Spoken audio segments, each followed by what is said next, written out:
And now, on with the show. Hello, everybody. It is whatever time you're choosing to listen to this. It's week 3 of Film Fracas, and we are coming at you hot, loud, whatever, something. Are we that loud? No, we're not that loud. We're hot. This is... I hope people listen to this podcast at 4:30 in the morning. That's when I envision. That would be nice. Anyway, this is Brett the Rock Johnson Like coming an early at morning you. cup of coffee or like a late night? Both. With me, Glass of as brandy. always, are Both. Carter, the main... no, you're the whole effing show, Spilliards. I am the whole fucking show. No, you're the whole effing show. And Robbie, the main man, DeShazer. How you guys doing? That's right. No profanity here from me. Thank you, Robbie. This is a family podcast. I was gone for a week and I actually saw my grandmother. Wow. And she She like, took the curse words out of you like Ursula. No, I was going to say, she said she listened to the podcast. She was like, you should tell that one guy to stop cursing so much. And I was like, which one? We all talk like sailors on the podcast. We all do talk quite a bit in the profane. Some more Way. than others. Wow. But anyway, I'm done now. This is last week we talked about world building. LA Confidential got the boots, sorry to say. This week we're going to be talking about scores, as is tradition with our Final Four movies. Robbie, what do we got?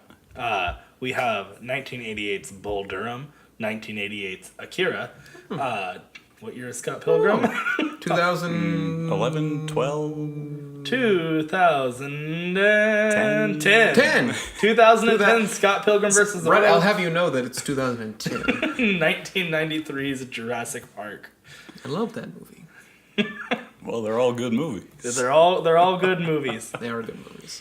So if you guys have been listening to the podcast... Very different soundtracks. Yes. very, very different This is- soundtracks. You know, Except for some reason, the Scott Pilgrim one sounded exactly like the Jurassic Park, though I could have accidentally put it on repeat when I was listening. I don't know.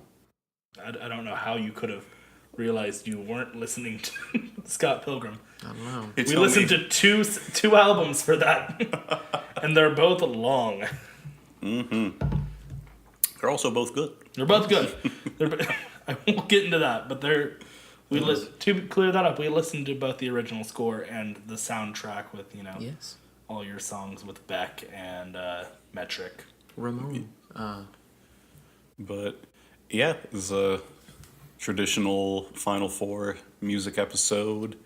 I don't know what I can say. Yes. Yes. Correct. We've got 4 very different soundtracks, which is nice because I feel like the last 2 times we've had very similar. Yes. Or some, These are definitely different. Yeah.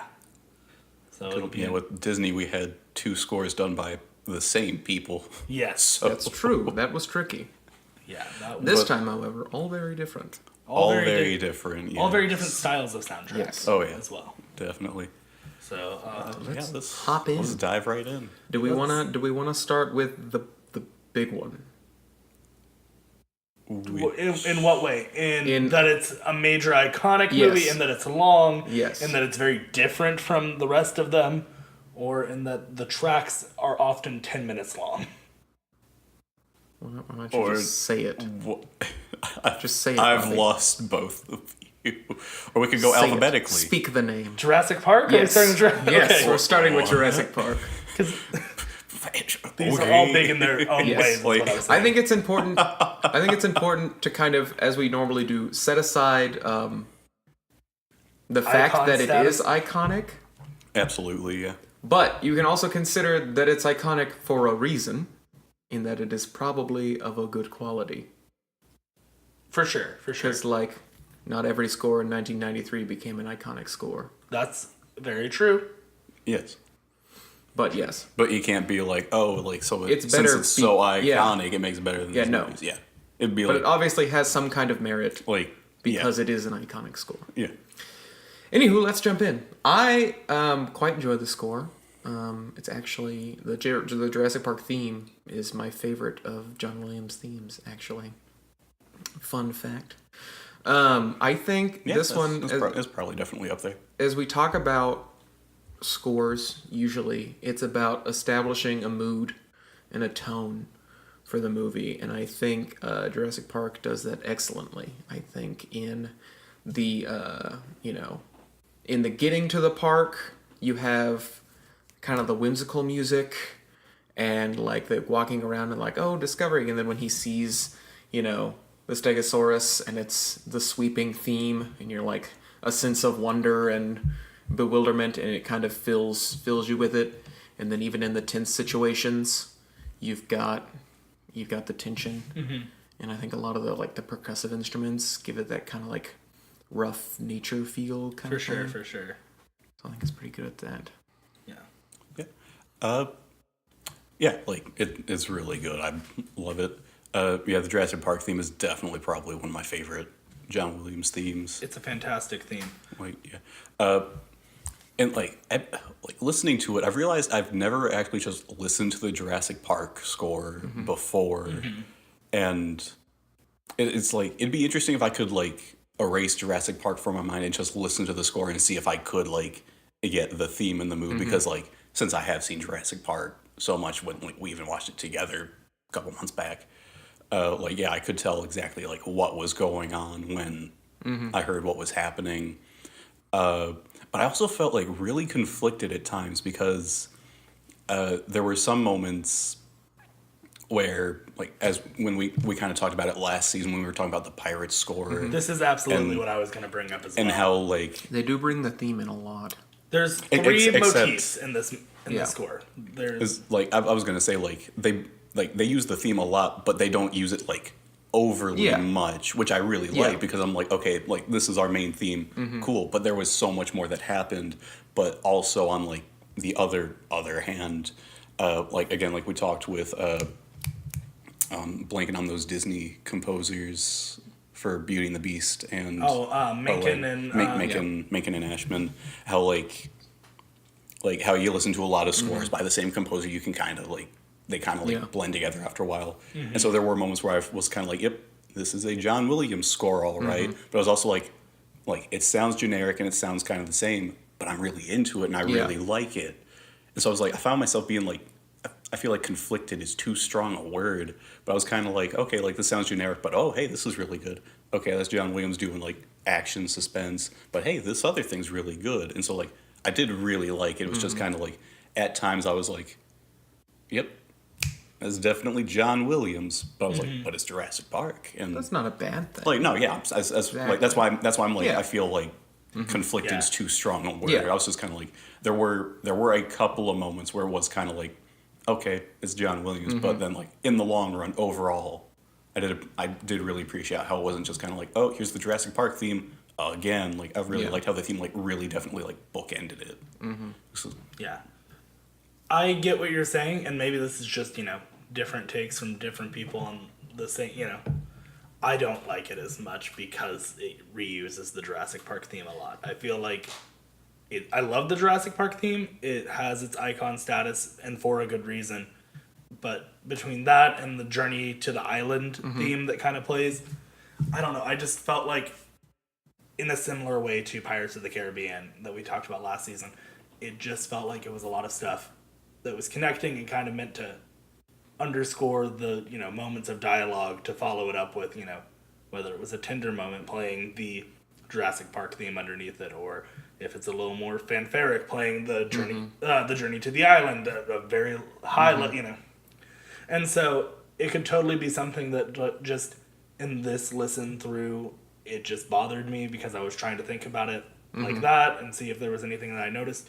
But it was something that just I got through it and I was yeah, I don't remember much other than the three main motifs. There's, the music that's playing whenever there's a T-Rex or a raptor that's very similar to the Jaws theme or something, Yeah. Well, and I would argue that it almost doesn't need more than just a couple of motifs. Because there are some movies that are large ensemble pieces where you would expect either certain characters to have their own themes or certain things like that. But this, I think, to have, your fanfare and then your stressful scene and then your kind of whimsy at the beginning, I don't know that it necessarily needed more than that because those are the emotions that the movie itself is trying to evoke. For sure. And it's not, I don't want to say it's as bad as...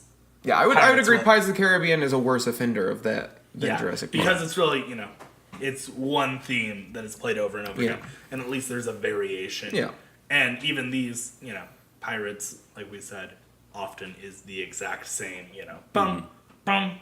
This at least has some variations on it. Yeah, that's why I appreciated it. Like the piano version of the theme. So it's a very classic score. It's like what most classic movie scores are like, where they had one big theme and that was their selling point, and then they did variations on it. And so, like I said, I don't know if it's that big of a deal, but it was something that turned me off personally. That could just be this time listening through it, another time in a different mood on a different day. It could be.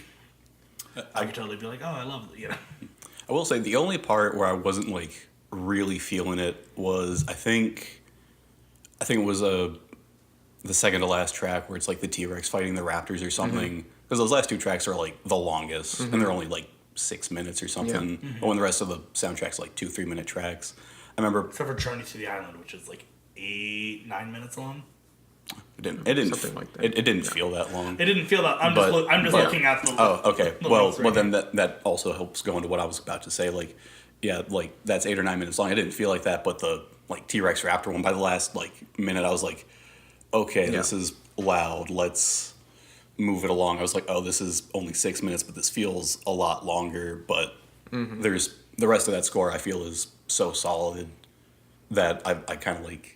I forgive it a little more. The good outweighs the... Again, bad sounds like too strong of a word. What I think definitely is a point for there, and like, I don't know how much we want to consider how well the score matches to the visuals. That's a very intense and that's a much more score going with the visual. Yeah, that's where watching them separately, I guess, kind of might be like a tick against it, but again, there's more ticks for it. But what I will say, and I meant to mention it last time, because there's so many themes reused, I don't know if there's as many moments where I'm like, oh, that's the exact time when this happens, or that's, because there's so much, and so like, it's nice because it's a John Williams score and every track is essentially labeled what's going on when, Dennis steals the embryo is when Dennis steals the embryo. Yeah. Although this is not the worst offender of a John Williams score in doing that track listing that lists out the entire plot of the film. What, you're talking about Qui-Gon's Noble End? Yeah. You're talking about Chrome Dome?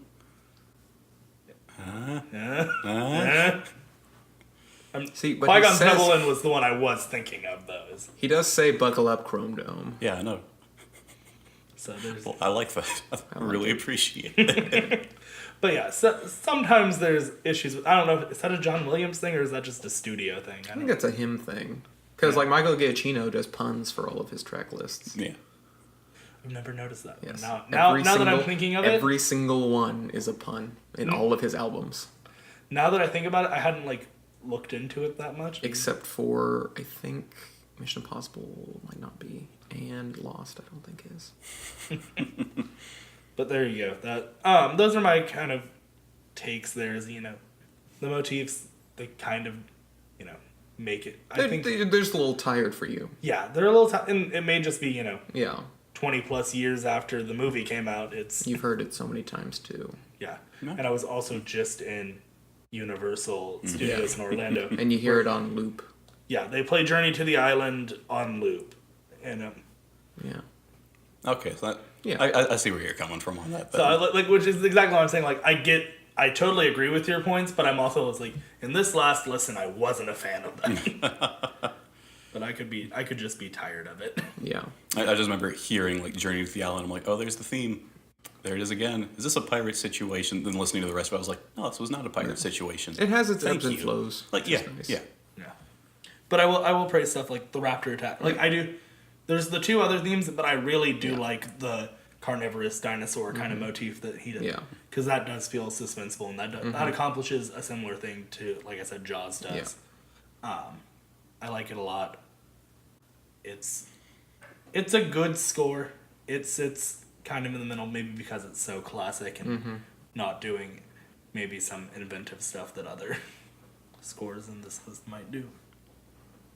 All right. What do we want to talk about next?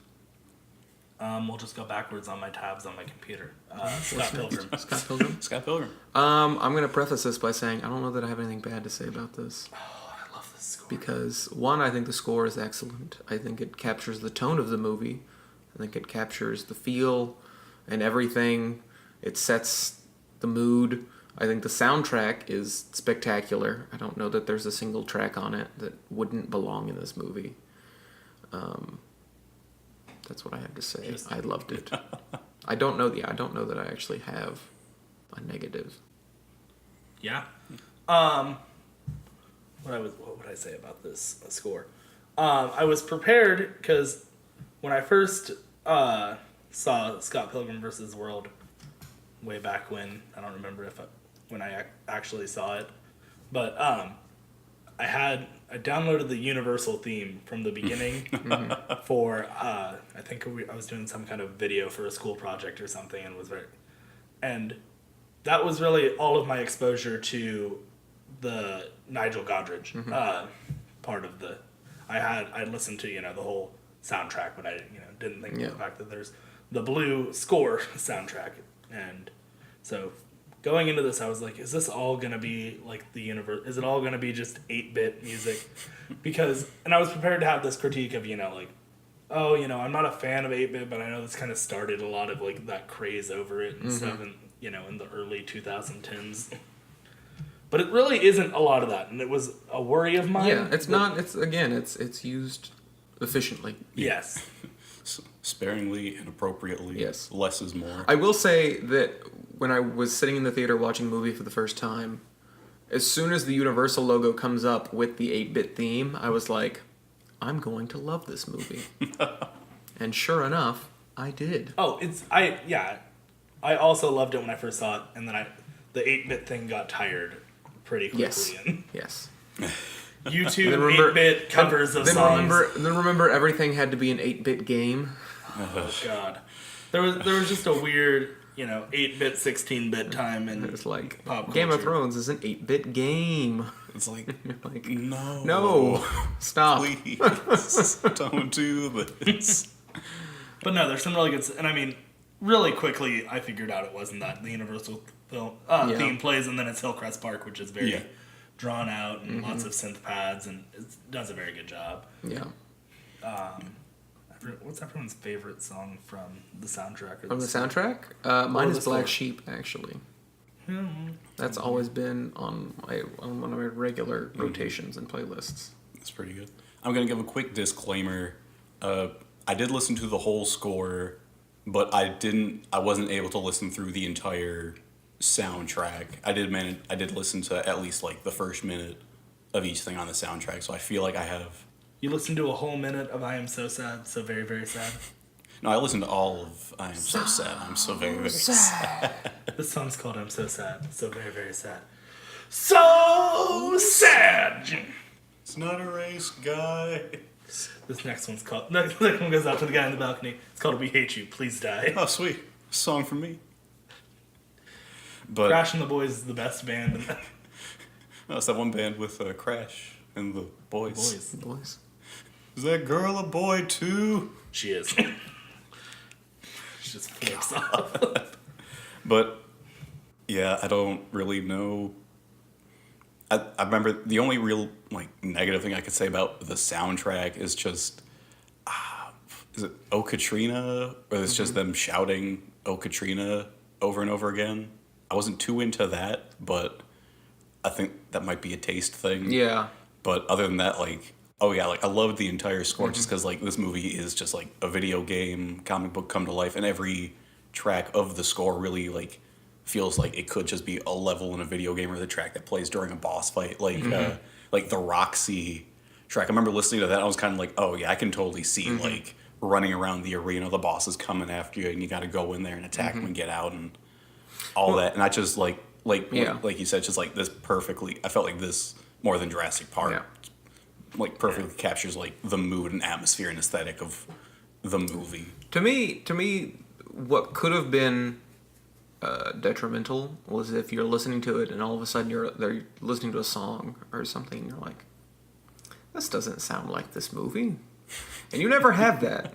Even the Katrina song, you're like, I mean, yeah, It could still be in the movie. Like, yeah, There's nothing. That's the thing. It's kind of like, okay, like I didn't. Yeah. I was like, okay, I don't feel this one as much, but like, yeah, they all feel like. Yeah, like, they all feel like they belong. Oh yeah, like absolutely. There's not a track in it that isn't like. It's like I'm like I can picture this. I can picture this where in the Scott Pilgrim movie. I don't know where exactly O Katrina happens in the movie. I'm kind of like I have my ideas about where this could be, but Yeah. but yeah, like it. Yeah. It doesn't feel out of place. It's just right, not your favorite. Right. That's what I was trying to say. Yeah. There's definitely some really cool stuff in this. I mean, I'm always going to be a fan of Slick. S.L. Ick. I love that. Yes. I did like the like intercuts of like the dialogue in some of the tracks, like the Lucas Lee fight. How it's just at the very end, it just like builds up. And it's just like get me aboard. And I was like, oh, that was it was just like the perfect way to just like punctuate and end that track. And I was like, damn. Oh, which one? The vegan. You listen to it, and you can definitely almost feel the moment where he lifts Scott up with his your hair. What was the one? I think it was Rumble or Fight, where like it pauses for like 2 seconds, and then it goes crazy. And I was like, yeah, that's this movie. It's very, very well done. It's yeah, I'm a big fan. I don't know what else I can say about this. Quite good. I think we covered a lot of it. Unless anyone has anything Major they want to. This one's pretty solid. Pretty solid. I don't really. I mean, if you haven't listened to at least the soundtrack, and you are a fan of the Baby Driver soundtrack, Yes. there's some crossover. In Edgar artists. Wright has T-Rex is the on best. both of those. best taste in music. Also, Beck's on both of those. That's true. Beck is a huge collaborator in both of these, and I personally am a big fan of Beck, so I can. Hey Beck, come on the podcast. Beck, come on the podcast. You know, Do we want Beck on this podcast? I'd be fine with it. don't know. Seems. What about Moby? I don't know if I want Moby. Moby's the like chaotic, evil Beck. I know. Beck is a true neutral. Hey Moby, come on the podcast too. Defend We'll yourself. get Moby and Beck together, and we'll talk about something that neither of them are involved in. We can finally prove that they are not the same person. That's true. Was that in any doubt? One's a vegan, one's a Scientologist. I don't know. That's true. I've never seen them in the same place at the same time, so as far as I'm concerned, Beck and Moby are the same person. They do both rock the one name. Just like Key and Peele. Never seen them together. You absolutely have you That's- seen an have you ever episode? seen of an Key and episode Peele? of the show? Concerned, They're Key and quite Peele frequently are the same together. person. They did a movie. It was called Keanu, No, that was a cat. but Not they were people. they were both in Robbie, cats aren't people. what? But Anyway, moving steel on. is heavier than feathers. Future Film Fracas film, possibly. Keanu. I'm gonna say no. Keanu Reeves, come on the podcast. That too, Keanu Reeves. Feel free to stop by. I said it before that I don't like the fight between the Katayanagi twins and Sex Bomb Mom, but the music. Oh yeah, Yes. like So Well, music's good. what the fight is. Yes, it's not my favorite. It's probably my least favorite fight in the movie. Yeah. But yeah, that it's one of the best tracks. it is. It's At least one that's one of my favorite tracks. I liked the end to it was the one that had, I guess, the fight between Todd and Scott, where it just ended with like the you headbutted him so hard he burst. Oh yeah, the Yes. goodbye, I guess. Yeah, sorry, I guess. Sorry, I guess. That's how. But it ended with that, so that's Yeah. another point for that. Yeah. Does anyone listen? Just because I'm sitting here looking at the track list. Has anyone listened to the original video game soundtrack? Oh. I have not. No. Okay, Well, moving I've on. also never played the video game. I the should. video game's fun. I've heard. Shall we talk about Durham? Sure. Okay. Okay. This was our other soundtrack, which there is a score in there, but I don't think they ever released it. No, there's a vinyl release that is very, very hard to find. Yeah. So there was technically a score in this movie, but all we could find was the soundtrack. So Yes, which may hurt Bull Durham. we'll see. And I couldn't find two of the tracks on the Which soundtrack. two? I'm So willing to bet they were jazzy. was I think it was Tenderness. It was like Give Me Some, Try a Little Tenderness, something like that. And what was the other one? What was the other one? One by Pat McLaughlin. I don't know, but Try a Little Tenderness by Dr. John and Benny Wallace. yes. Yeah. Parallel Fitness is a very common song. Like, it's been covered by, like... Yeah, Otis Redding. I could find a lot of it covers, but I couldn't find the original Benny the one Wallace. with- It was the same with whatever that other one was. When a Woman Loves a Man, the joke, you couldn't find the Joe Cocker? I found when a woman loves a man. Not When a Man Loves a Woman. No. Whatever. Which is what Spotify really wanted me to listen to. It came up with like 4 of those, and I was like, no, not this one. Yeah. I know that song. I'm gonna see if I can. But I will tell find the you one I was the looking for. 3 songs that in the soundtrack that I think really... Because what we were talking about with Jurassic Park was how well this music that John Williams composed Yes. for the movie fit the tone and set, kind of it defined kind of the setting Yeah. and the place. And the 3 that do that for me are Can't Tear It Up Enough by the Fabulous Thunderbirds, Rock Around the Clock by Bill Haley and His Yes. Comets, and 60 Minute Man by the Dominoes. Yes. Those 3, which are all, I believe, all baseball field scenes in the movie. Yes. Or 60 Minute Man might be baseball scenes mixed with, not Crash, Nuke going home to Annie and stuff like that. Yeah. But, I believe it's in a montage. yeah. All 3 of them are very much montage. Yeah. Because I believe Rock Around the Clock is Nuke getting good at pitching or Yes. Something like that. But I had, of the soundtracks, this was one of the ones I was worried about because of, just how different it is and how, there's stuff about these songs were obviously picked for a reason, but like, how do you really talk about them when Yeah. they're previously existing songs? It's the one I think I had the most fun listening to, and it was because of those 3 tracks for sure. Just Can't Tear It Up Enough is a fun driving song. I was listening to it in the car, like it's it's rowdy for a song written years before the movie even came out. Well, and we knew we were going to run into this eventually because there were a lot of movies, especially in the 80s and 90s, where it was very popular to have the accompanying soundtrack. Yeah. I'm looking at you, Top Gun. Has an excellent soundtrack, one of my favorites of any movie ever.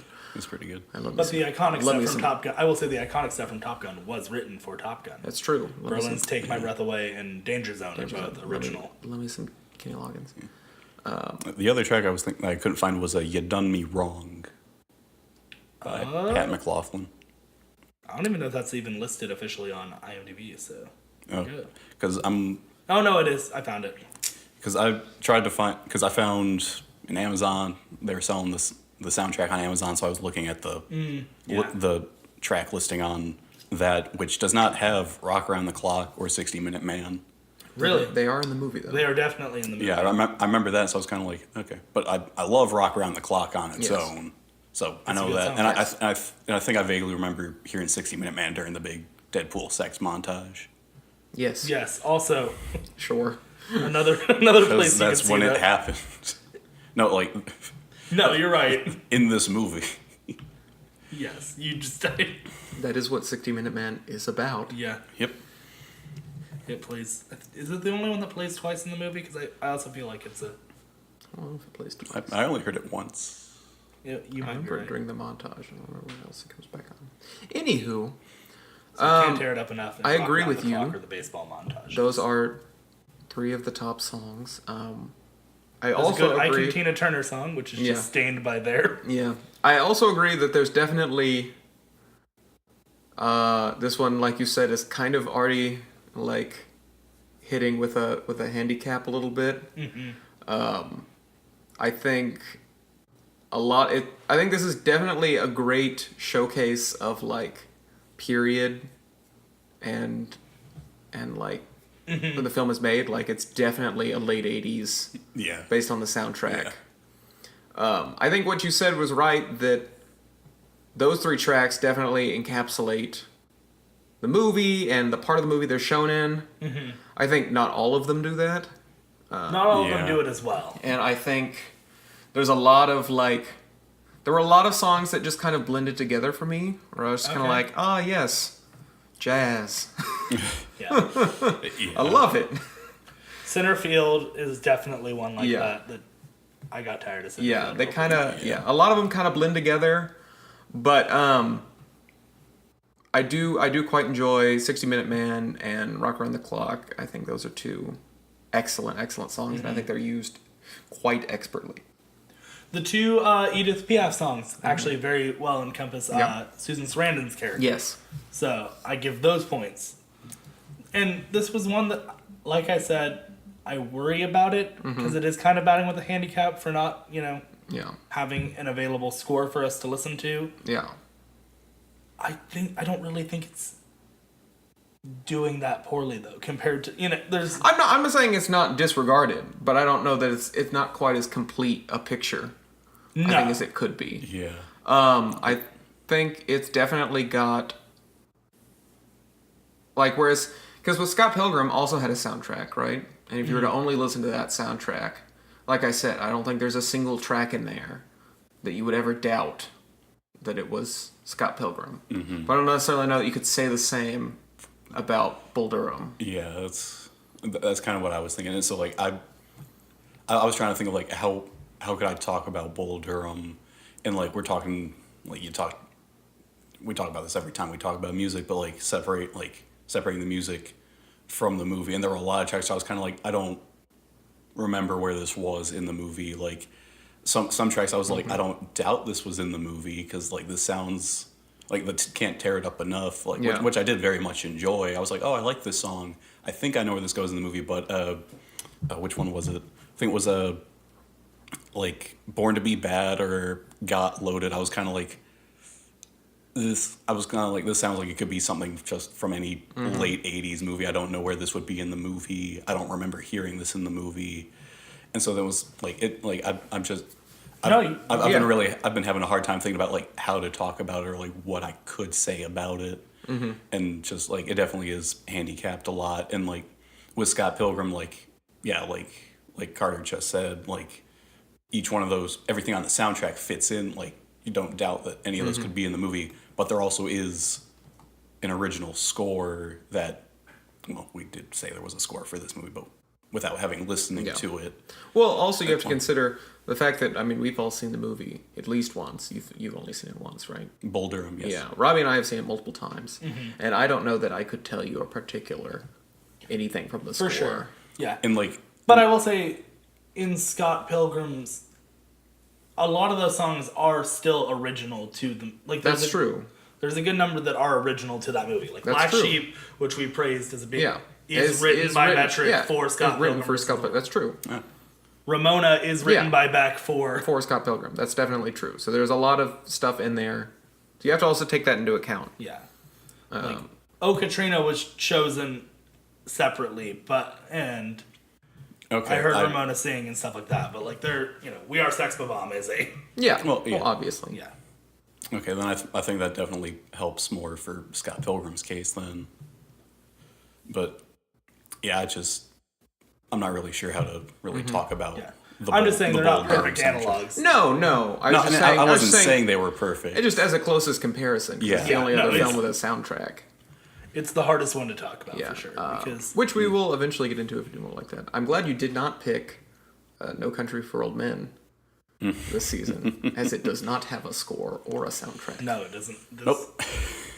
And that would have suffered in this category. Other than Mary Poppins last season, we've still yet to run into something where a movie didn't have something to fit into our category. Yeah. So luckily we haven't done that yet. And then the Rock Around the Clock, I love that song. I want that song played at my wedding when I ever get married. But it's Are you proposing right now, Brett? No. To me? No. We haven't been going steady, Robbie. I'm not some kind of floozy. Where is this going? But I don't know. Harlot. I'm gonna cut out a scarlet A and plaster it on your forehead. Anywho. How did this go from a But, joke like- about me and Brett going steady to me being slut-shamed on the podcast? I don't know. I think is how it goes. this is actually a backdoor pilot to our book fracas. Oh no! Our Oh no! monthly book club podcast. Oh no! Fracas. The first book is The Scarlet Letter. It's high Everyone- school English all over. Everyone take out your copies. I'm having PTSD flashbacks. Don't do this to me. Scarlet Letter's not bad. Whatever. That's Not the movie to talk. No, there's stop not a it. book to talk about. We're not talking we're about not The having a book Scarlet Letter fight. right now. No, we're talking about Easy A. No. Okay. God damn. I forgot what I was talking about. I'm sorry. God. You want Rock Around the Clock played at your wedding. Oh, and I was kind of like, I love Rock Around the Clock, and I'm kind of like, it's like I love that song, and that was in Bull Durham, but I don't know how to like equate that to being like, oh yeah, Bull Durham has a good soundtrack. It's like, or is it just no? I really like this song separate from Bull Durham, or like Basically, how like, I view I it, don't know how to like talk, and like, and it was used in Yeah. a good place. It was like used very well. then I'd say that's good. That's how, Like- because I would say if you're watching the movie and all of a sudden there's a song that's distracting or jarring, and you're like, that shouldn't be there. I'd say that's like and a it's knock. not used for some kind of comedic effect. And I would say that's probably a knock. That song should have been either picked as a different song or not used there.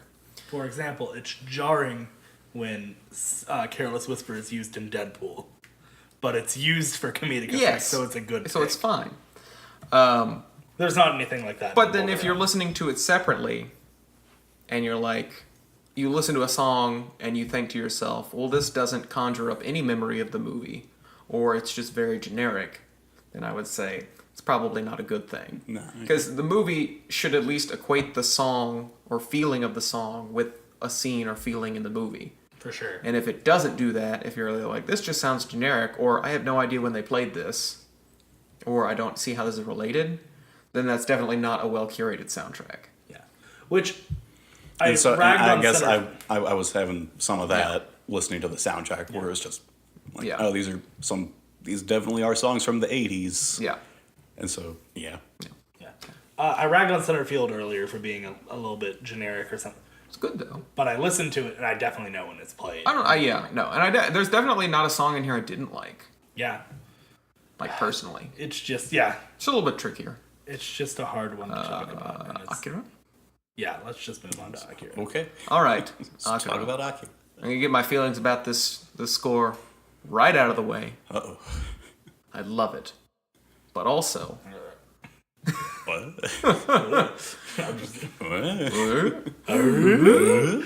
God, I hate us. Anywho, no, I absolutely love this score. I think it's fantastic. I think it's epic, and there are not that many scores that you can describe truly as epic, but this one I think gets that. I think this one, there are definitely certain tracks that do an excellent job at capture. Like I will say, the score as a whole captures the feel of the movie, the tone of the movie, just like a good score should. So Yes. it passes that benchmark.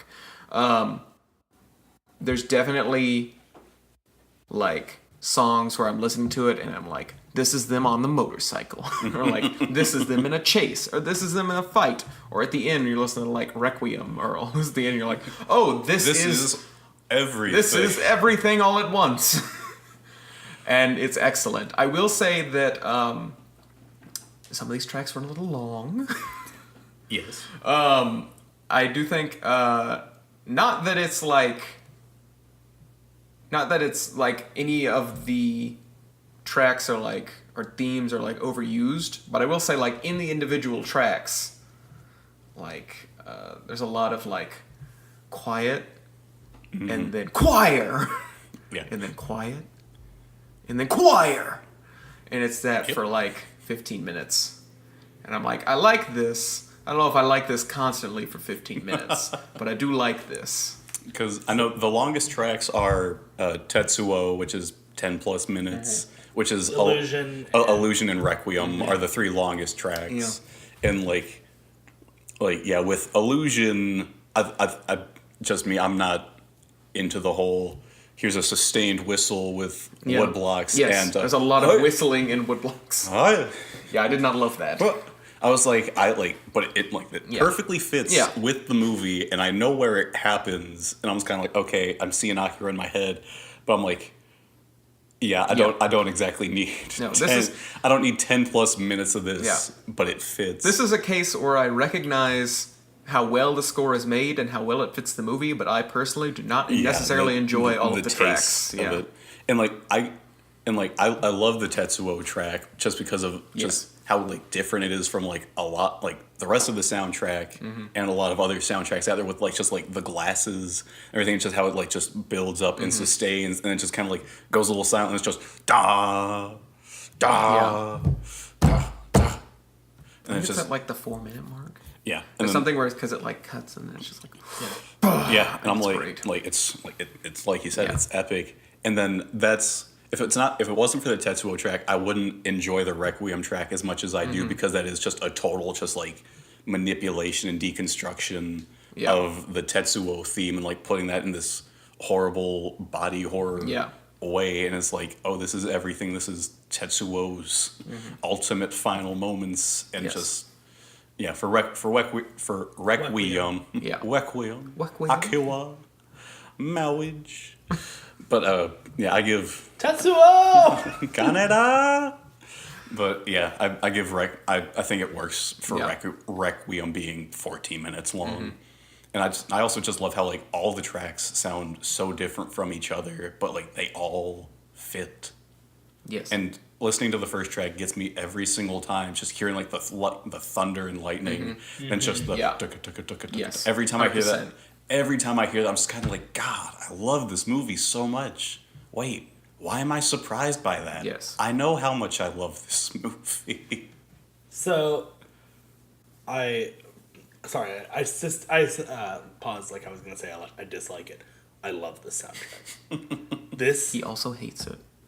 This soundtrack, I was surprised at how much, just listening to it without the visuals and stuff, how amazing it is. And it's got, I totally understand why you love it, Brett, because it sounds like stuff you would. It's very layered. Yes, it's very layered. Just there's a lot of low drones and stuff like that you're, but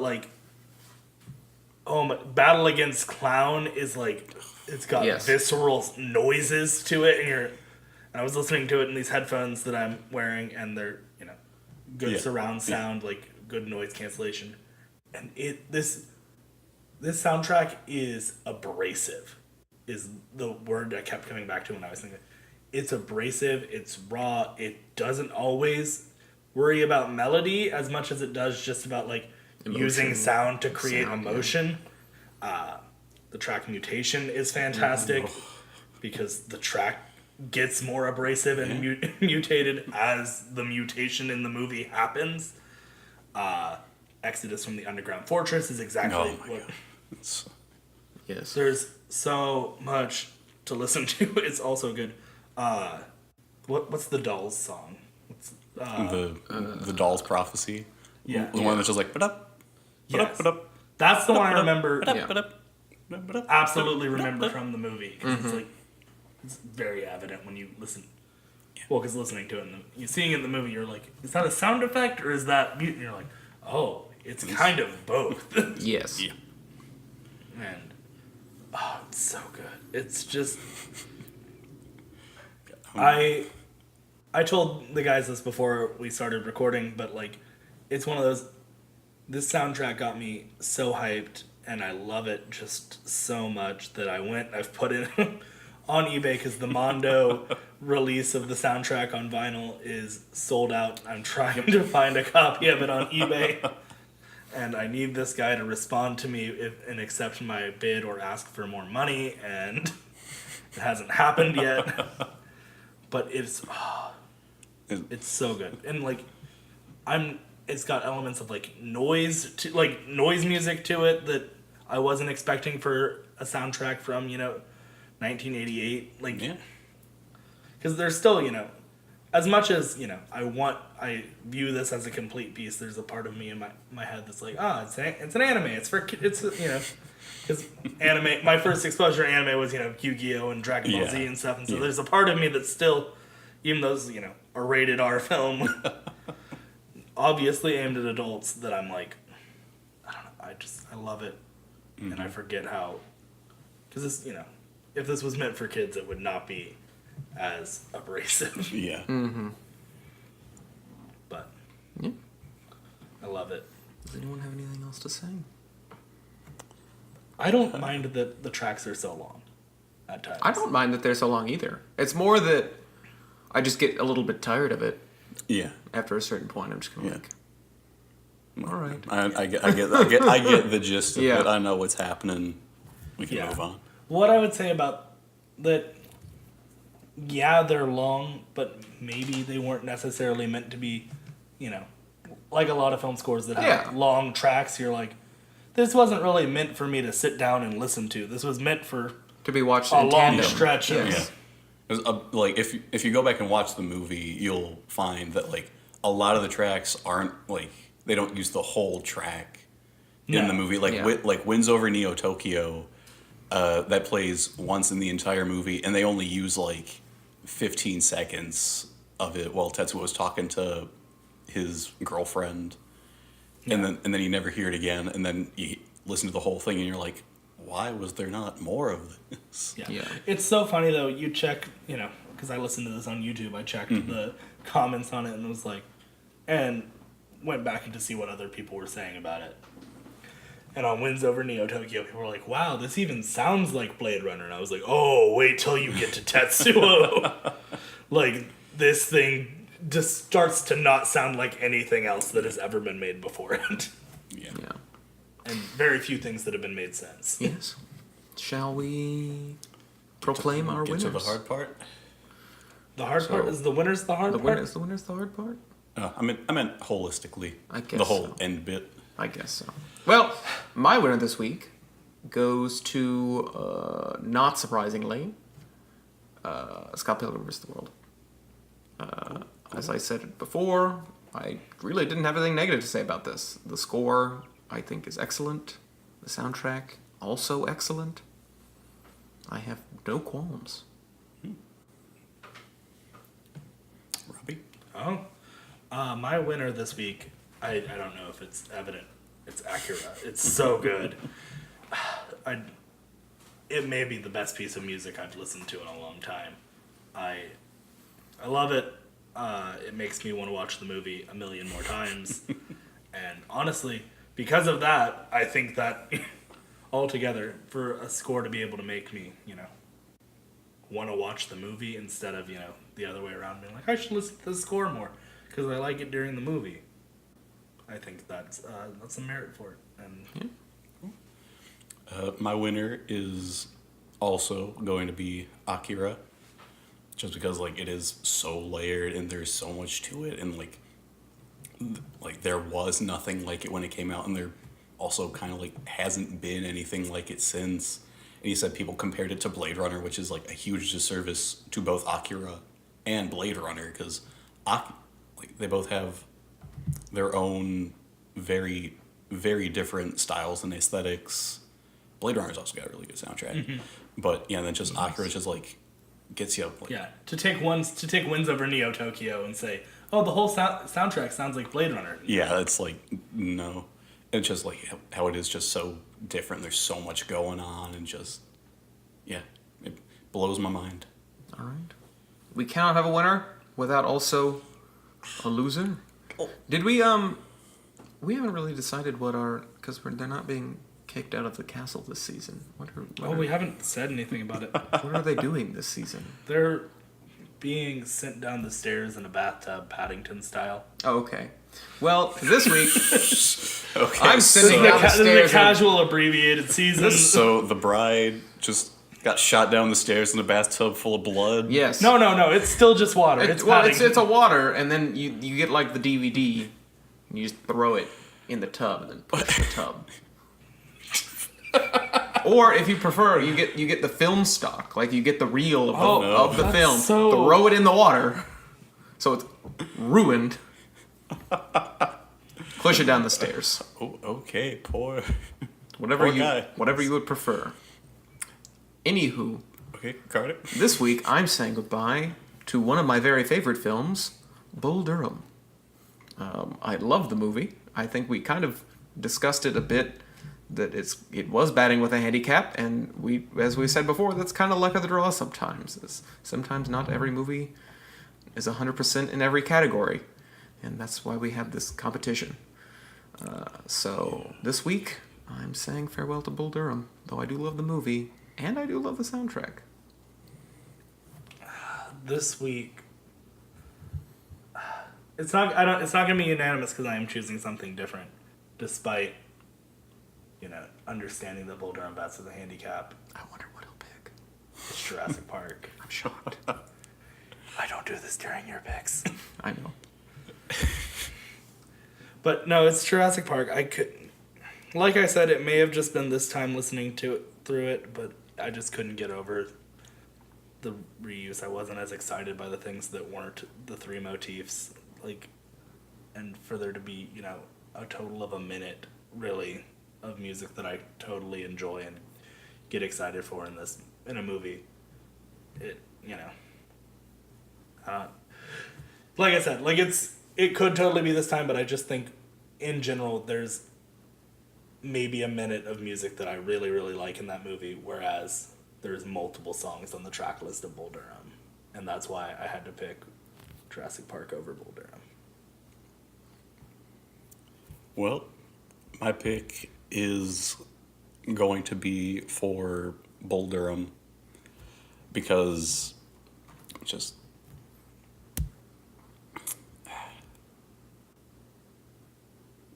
I didn't quite know how to talk about it, and just a lot of it I was kind of like, these are 80s songs, I don't see where all of these fit into the movie, and I kind of came away from being like, oh, some of those were good songs. They don't make me want to watch the movie, but I would like to listen to those songs some more. And I felt like ultimately that kind of, because you said the Akira soundtrack makes you want to listen to the movie, and it's kind of something kind of like that, where it's it doesn't make me want to watch the movie, it makes me want to just find the songs on their own, and not because they're from Bull Durham, but because it's just a good song. And yeah, it makes me sad, but I have to vote for Bull Durham. Yeah. That's cool. Like I said, it's film reel. Got put in a bathtub. If only it was nitrate film, they could light it on fire, then throw it in the bathtub. Still on fire because nitrate film burned in water. It's thrown in a bathtub, and then Kevin Costner and Susan Sarandon have sex in that bathtub. Oh. As it is thrown down the stairs. Wow. Didn't they have sex in a bathtub in that movie? No. No, I don't think so. They fall out of bed. No, they had sex in a bathtub. Do they have sex in a bathtub? Yeah, because then the camera pans over with some candles, and you see the water start sloshing out more and more while you're listening to 60-Minute Man. Have true. Was that them, though? Yes, because it was during their big sex montage. I've seen this movie once. Have you guys even seen Bull Durham? To be fair, I really half watched it while making our announcement videos 3 weeks ago. So I full on watched it and I didn't remember that, which may or may not speak to the memorability of the film. But I do love it. It's a great film. Regardless, it's out of the competition now, Yes. So we'll wipe it from our minds, never to be watched again. That is Okay. not true. That's how I've been treating every movie we voted off so far. Oh, no. Have y'all not been doing that? No. Carter, The Princess Bride even? Oh, yes. It's gone. Never to watch it again. What a sad life. We should stop the podcast because I feel Just like... wait, and if we ever do a Star Wars movie... And anyway, Carter, when we do all the Star Treks, and Carter just, stops watching them. fades from existence. It's Oh fine. my God. Carter, you want to... Anywho, yes, you can find me on Twitter at CASpilliards, like spill something yard and an S. I like to tweet sometimes, though I haven't tweeted in a while. You retweeted some I stuff retweeted today. some stuff today. It was pretty funny. Anywho, my recommendation this week goes to David Lean's 1957 classic film, The Bridge on the River Kwai. An excellent, excellent movie about some POWs in Japan. It stars perhaps my favorite performance from Alec Guinness. Pre-Obi-Wan. It's stupendous. It's about 3 hours long, and there's a point in the movie when you'll go, my God, why am I still watching this movie? And then you get to the end and you go, oh, that's why. And it's all worth it at the very end. So if you ever sit down to watch it, please stick through to the end because it makes the whole movie worth it. And I absolutely love it. Cool. It's a very good movie. I do very much like The Bridge on the River Kwai. You find me on Snapchat and Twitter at Brett JHNSN #1. You guys okay over there? You just totally swapped the order. Anyway, because you were looking at me. Oh, I was seeing if you were finished, but it's okay. Oh, well, sorry. But yeah, you find me there. I post movie reviews. They're very simple. If you want me to review a movie, let me know. If you want to know more about my reviews and why I review them the way that I do, send me a message. We'll talk about it. My recommendation this week is going to be for the old war film, The Dirty Dozen. Ooh. It's about these convicts that are sent on ultimately a suicide mission, and if they get killed, government doesn't have to acknowledge it at all, and it's really good. If you like Mission Impossible movies, if you like Suicide Squad, since I know some people like Suicide Squad, then you'll probably like The Dirty Dozen. Fair enough. Wait, people like Suicide Squad? Yes. People like The Dirty Dozen? People watch Suicide Squad? I only that like movie made- Suicide Squad. That It's movie the only made an I've obscene amount of money, and Fun it fact. keeps me up at night. I saw Suicide Squad twice because I watched the first time and thought, that was not very good. Perhaps if I watch it again, it'll emphasize the parts I liked. I watched it a second time. Fun fact, it did not. Did it do the opposite? It did the opposite. I went, these were all of the parts of the movie I hate, and now I can't not see them. And so I have not watched the movie since, and I don't plan to for the remainder of my existence. Well, you can find me on Twitter and Instagram at Robbie_D_Shazer. I post stuff. I do lots of cool stuff. I try to talk about it, you know. If you're a Disney Parks fan, I posted several top 5 lists of different rides and attractions at different parks while I was there. That was fun. But my recommendation for the week, Brett, would you mind correcting me if this has been recommended already? I got you. 1994 Stargate, directed by Melinda. Well, Carter is looking so mad. No, I wanted you to. That's why I was about to take it from you. You were about to take it? decided not to. Carter's so happy that I finally watched Stargate. I am. I watched it on my phone, and now I want to watch it again. It's so good. Watch Stargate. It's very good. Spawned 18 seasons of television Yes. into web series, and I mean, you don't have to watch all of that, but you should spend the 2 hours of your life watch the watching movie. James Spader and Kurt Russell kick ass. Very, very good. In Egyptian-inspired sci-fi fantasy. It's so Yes. so much fun. There's a lot to learn about communication in there. There's just so much. And large military weaponry. Yes. And let me just put it this way. If you like Indiana Jones And Atlantis. and Atlantis the Lost Empire, you should have And watched also Star Trek. kind of or Independence Stargate Day. already. Kind of Independence Day. It definitely... Definitely feel the DNA. Yeah. Because this was either made right before or right after. Right before. Right before. It primed Roland See, Emmerich You for... definitely feel the DNA of Independence Day. Watch Stargate. If you like those things, watch Stargate. Why Yes. haven't you done it already? And then watch Stargate SG-1, all 10 seasons of it. And then Stargate Atlantis, all 5 seasons of that. You don't have to watch Stargate Universe. It's not that great. But yeah. But yeah. We're gonna go do plenty that more. after we're we actually stop going recording. to watch this as soon as we're done. So, I'm glad it hadn't been recommended yet because it's all I've been able to think about other than film soundtracks for the last couple days since I finished it. But that's been this episode of Film Fracas. Join us again next week when our final 3 films take on each other in another probably new challenge. hopefully. I have one in mind. You have one in mind? Great. And then 1 week later, our final episode Final Fracas of season 3. Yes. We may or may not have a guest. We'll see. We probably have a guest. We talked to them today. Oh, Who could they be? who could they Stay be? tuned. Who could they in at least 2 be weeks. now? And then, Yes. Buy our merch. yes, buy our merch. It's changing soon. We're getting a new host. We'll get a new host, so we'll get a new logo very soon. Get your vintage, your quickly becoming vintage Your film vintage fracas. Film Fracas. I'm sure my mother will have to buy one of everything with the new logo on it. That way we can okay at with least that. get another hour of studio time. But hey, We'll see. fun stuff. And also, so just to lay out our schedule for the next couple weeks, Final 3, Final Fracas, a bonus episode where we will introduce our brand new host. Yes. And we'll maybe do some fun stuff on Twitter leading up to their announcement. And then season 4. Yep. We're excited. Yes. 3 films left. Yes. Film Fracas. It's gonna be .com. big. Filmfracas.com. At Film Fracas on Twitter. At Film Fracas on Instagram. Do we have filmfracas.com? Yeah, we do have Film Okay, Fracas. good. I thought so. We do have I filmfracas.com. thought- You So- can listen to Film Fracas there. I'm glad. I was like 99% sure. Yeah, it's the one I tweet it because it's the easiest. There's a link to like literally the RSS feed, and you can put that in any Also- player you listen to. Keep your head to the ground. We will have some new content out, possibly some new shows. Maybe Question mark? We're developing a We're lot. Of developing quite a bit. I'm sure at least and one thing will get at least one episode out. We've been talking about new content for a while now. stuff. But hey, It's coming. filmfracas.com. If you Anyway. are a business, give us sponsorship deals. Also, Film Keanu Fracas. Reeves. Keanu Reeves, Moby, and Beck. The invitation is formally extended to all 3 of you. Feel free to come at your leisure. We'll always make time.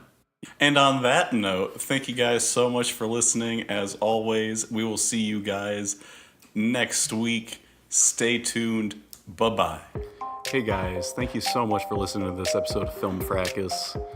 We know there's a lot of shows on the web, and we're so glad you took the time to listen to ours. Thank you to Robbie, the main man to Shazer, and Carter, the whole effing show Spilliards, for writing and producing each episode. Please consider giving us a 5-star rating wherever you listen. It really does help get the word out.